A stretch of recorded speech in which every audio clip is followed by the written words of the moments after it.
Hey folks, welcome back to the latest edition of NDD. I'm Pete Mulroy, and you know by now the theme the last couple months and weeks has been the men's lacrosse program. And as those boys continue their pursuit of their third straight national title, running parallel with them has been the storyline centered on the baseball team. Now 30-19 on the season after yesterday's victory over Eastern Michigan. And whether it's DM Jefferson or Carson Tinney, the run production has continued for a Notre Dame team that sits as not just one of the hottest in the ACC, but in the country as a whole. And they will wrap up the regular season Thursday, Friday, Saturday with a trio of games against a very good Miami team down in Florida. And as I said late last week, if you were able to manufacture, or dare I say, pull off a sweep of the Hurricanes, you're looking at potentially backdooring it into the Final Eight in ACC play. Going into that tournament, a top 8 slot gets you at least a first round bye. And if Notre Dame is able to do that, that would be tremendous news to give them an additional rest after winning 14 of their last 16 contests. They've been playing remarkable baseball, and it came at an absolute perfect time as they get ready for the Canes. And as much as the men's lacrosse team has grabbed major headlines, and for obvious and direct reasons, great news came out of the women's lacrosse side with Grace Wygand picking up honorable mention as a member of the USA Lacrosse All-American roster. Now, she earlier in the season was named a finalist for the Tuerton Award.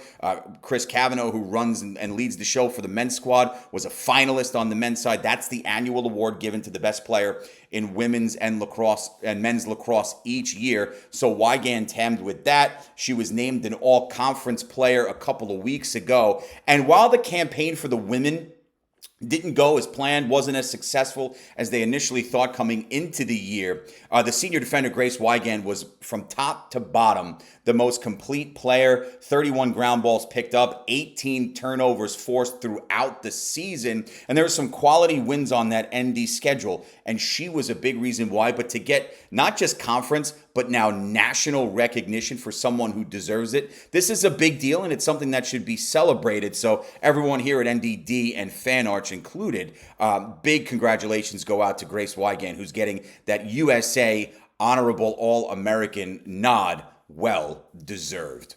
Back jumping into football recruiting, and this has been the hot button issue.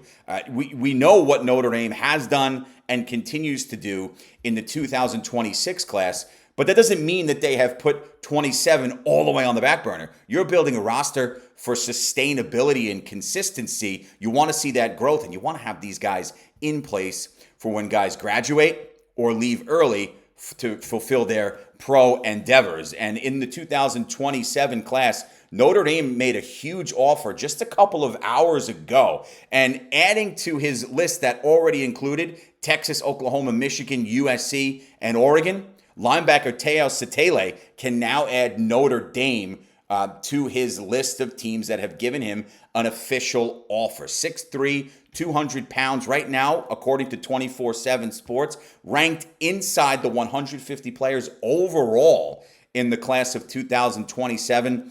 NFL lineage as well. He's the son of Samson Satele, the former Dolphins, Raiders, and Colts center, who had a great career at Hawaii and was drafted by Miami in the 2007 NFL draft via the second round. So there's NFL pedigree here. There is a pipeline to pro ball. And we're going to have, obviously, more on these recruiting notes as the offseason progresses. But this is a big offer that Notre Dame puts out there. They don't have any verbal commits just yet to the 27 class. You know that's going to change. But there are a boatload of offers out there up and down the roster on both sides of the football. And now Satele, who really could come in and be one of those versatile linebackers who can get behind into the backfield, the opposition's backfield, command that line of scrimmage, stop the run, and then drop back if you need to. With that 6'3", 200 frame, those are the athletes that you're now looking at. A Jordan Botello would be a good example of that, sort of the hybrid Viper who missed a lot of time last year, but can do multiple things when on the football field. Those are the types of guys Notre Dame's trying to recruit from the linebacker position and out on the edge. They've done that exceedingly well in the past few recruiting classes, including 2026, and they're off to a good start here now with the big offer to Satele in the 2027 class. And we'll end today's show. The men's golf team continues to play well, receiving votes in the top 25 poll down the end of the season, and they're out in the NCAA regionals as part of the Tallahassee Regional. Now, I went through this earlier in the week. There are 6 pods of regionals. 5 teams from each pod advances into the NCAA championships, which are going to be held May 23rd to May 28th out in California. After day 1, Notre Dame as a team was second. Now, they slipped back a bit on day 2, firing -7 on day 1. Team scored just the opposite, +7 on Tuesday. That makes things more difficult when you're trying to be one of those top 5 that comes out of the regional. And that dropped Notre Dame down that leaderboard, out of solo second place. Jacob Modeleski fired a -1 round of 71 on day 2, but he was the only one in red numbers for an Irish team that, while the highest individual score on the day was +4, collectively struggled.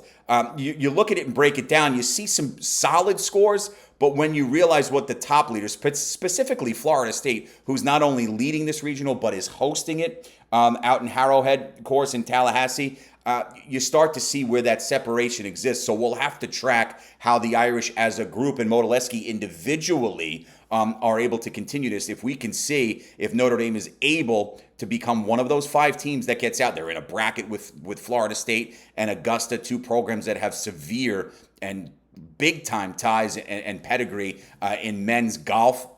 And we'll see how this continues to go. But it wasn't a great 2 for Notre Dame. They'll have to rebound on day 3 in this 54-hole event. And again, 5 teams from each region will come out and compete at the NCAA championships later this month. We'll have an update on that and much more tomorrow. The men's baseball team gearing up for a season finale set in Miami. We've got the men's lacrosse team doing battle with Penn State this weekend in the NCAA tournament quarterfinals, and much, much more, including loads of football, basketball recruiting as well. I'll talk to you again all tomorrow, folks. Same time, same place. You know the deal by now. It's Notre Dame Daily. Subscribe across the board. Have a great night. I'm Pete Mulroy, and as always, go Irish.